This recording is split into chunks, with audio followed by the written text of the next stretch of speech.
ah mbokk yi mun génn mu ne bañ a génn de mun a bañ a génn mun a bañ a génn sama xol dafa seddaat rek ndax man fa Ousmane di su waxe laa xam fa muy waxe man moom laa xam Ousmane mooy Jomaay mooy Ousmane Sonko mooy Jomaay Ousmane nag li mu def tey c'est la route politique yàq la sànniwaat gars yi rek ñu ne si seeñu bu subaa ku ne ubbi débat il est le maître du jeu il prend les choses en son compte c'est le jeu sans ballon mais Ousmane Sonko ak Diomaye benn lañu dañ see xam lu bëri xam ne si lu bëri mos ñoo réeroo waaw mos ñoo réeroo de il prend les choses en son compte waaw sortie bi mënoon ñàkk mais pour bañ ñenn ñi am lu ñuy sixi saafa pour leeral leen jàmm rek jàmm donc jàmm kott mooy am seen diggante waaw te ku yàlla ku seytaane jay sax lay wax ba nga dem si nopp Ousmane nopp Diomaye naan ko sa morom nangam mooy sa daax waaw mooy sa daax ñii ma gis nii te nag ay changement ngi ñëw de incha allah rabbi xaar leen tuuti rek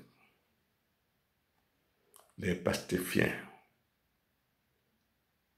vont prendre les choses en main waaw ceux qui ont gagné vont gouverner le Pastef pur et dur prendre les choses en main xaar leen ko de yàggatul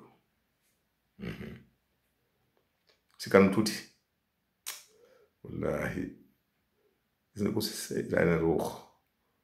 ba nga bañ a téye sa làmmiñ de wax yaay wax bu dugal sa bopp waaye ñii réeróowuñu yow nit ñi topp la ngay tëbaka dal ne si oto la escorté la boo gis kanamu yoon yow rek koy dugg boo fa amee ñaari fan say mbokk doo ngay ñu leen di lañ doo gis keneen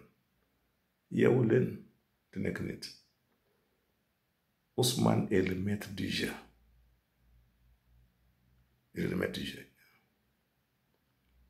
waaw mooy yor cëgul guyam nangu leen ko ci noppalu ba yàlla di dogal fekkewu leen la ngeen def lépp te teew leen koo falu mun na tey si jal bi noppalu leen lu ngeen mënul ba mu nekk opposition si moom doon ko mën léegi yàlla ku mu yëkkati nagu ko ndax mu yëkkati waaye ñii day dañ soppale wu te la koy xamal ba muy wax ba daaneel ñëwaat na si projet bi moo dee wane li leen boole bari na mooy le projet bi nag caaxaan yàqu ko ñi ngeen gis ne day dañ fi yàgg de incha allah rabbi dañ fi yàgg changement bu bette mën na am sax bette waaye yëf yi day naa bàyyi mu sedd waaw naa bàyyi mu sedd damay beñe jiitu yëf yi waaye day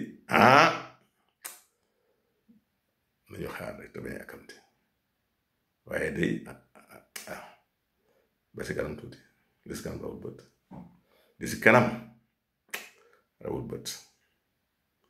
mbir bi de mi ngi si diggante Diomaye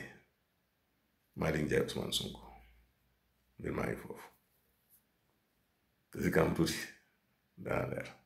incha allah rabbi yàlla na yàlla dolli wér dolli jàmm dolli dal waaye réew mi day dana neex de si kanam tuuti wallaahi day